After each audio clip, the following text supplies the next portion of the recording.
And I have faith in us. That's all I gotta say. But yeah, it is already getting colder out there, y'all. I want to go ahead and get you that update on the winter storm warning that's currently in place across all of North Texas.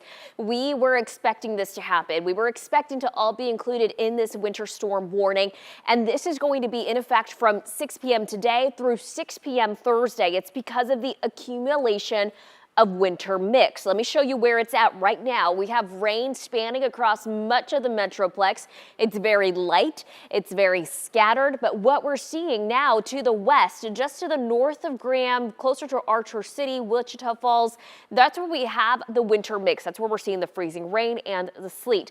Just to the north of that, where you see that blue shade, that's the snow. So we will see all of these transitions make their way closer into North Texas here over the next 12 to 24 hours. So that's what we are preparing for. The cold front that we've been tracking, it has cleared the Metroplex. It's now in East Texas, leaving behind dropping temperatures. We started out in the 50s. We're now at 42 degrees in Dallas, 40 in Fort Worth. Compare that to the 31 in Seymour, 30 in Wichita Falls. Factor in the wind, though, that's out of the north. It feels like 34 in Dallas and 30 in Fort Worth. Another big part of this next day or two, it's how low those temperatures are dropping and how it's going to feel. We're expecting temperatures to drop the remainder of the day, 32 degrees by 7, 8 this evening. That's when we get to that freezing point.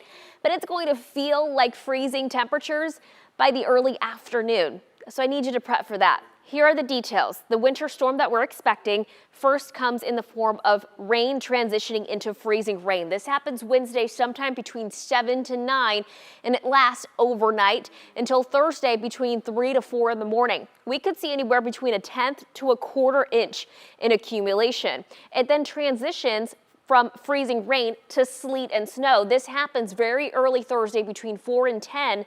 This is where we could see ice accumulations, sleet and snow accumulating on top of the ice.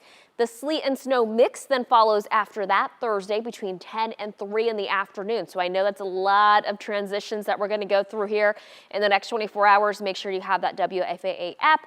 We've got you covered. We've got you updated. Here's a few of the accumulations we're expecting. The closer you are to the Red River, anywhere between 1/4 to 1/2 inch of ice will be possible. This is where we're going to have the biggest impact. This is where we're going to have the biggest potential for down power lines and tree limbs because of that heavy ice. Outside of that, including the Metroplex, anywhere between 1/10 to about 1/4 inch will be possible. I also am tracking the snow and sleet accumulation on top of the ice. It's looking more likely that areas that are already seeing some of this activity in Wichita Falls will see closer to about 3-4 inches of snow. The closer you get to the Metroplex, anywhere between 1 to 3 inches of snow will be possible. I'm thinking closer to the 1-2 inch range.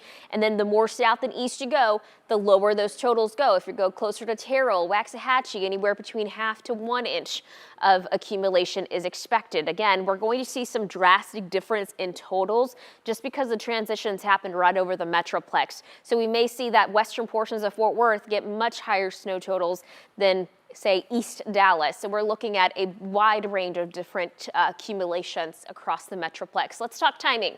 We talked about that rain staying around most of the day, but as those temperatures drop, you can see those numbers there getting close to the 32-degree mark. That is when we see that rain to freezing rain transition. Again, this happens at about 7, maybe after. And then we'll continue to see temperatures in the 20s the remainder of the night. That's the reason why we see accumulating ice overnight. The freezing rain to snow transition then happens after that. So a lot going on here again in the next 24 hours. I'm expecting a lot of this to last until about midday tomorrow. A bunch of counties, a bunch of states in winter storm warnings as a result of this huge system going across the U.S. And tonight, once we make it to below that freezing mark, we stay there until Friday, 34 degrees, but we dip right back to below freezing Saturday. We finally thaw off Saturday afternoon and Sunday afternoon.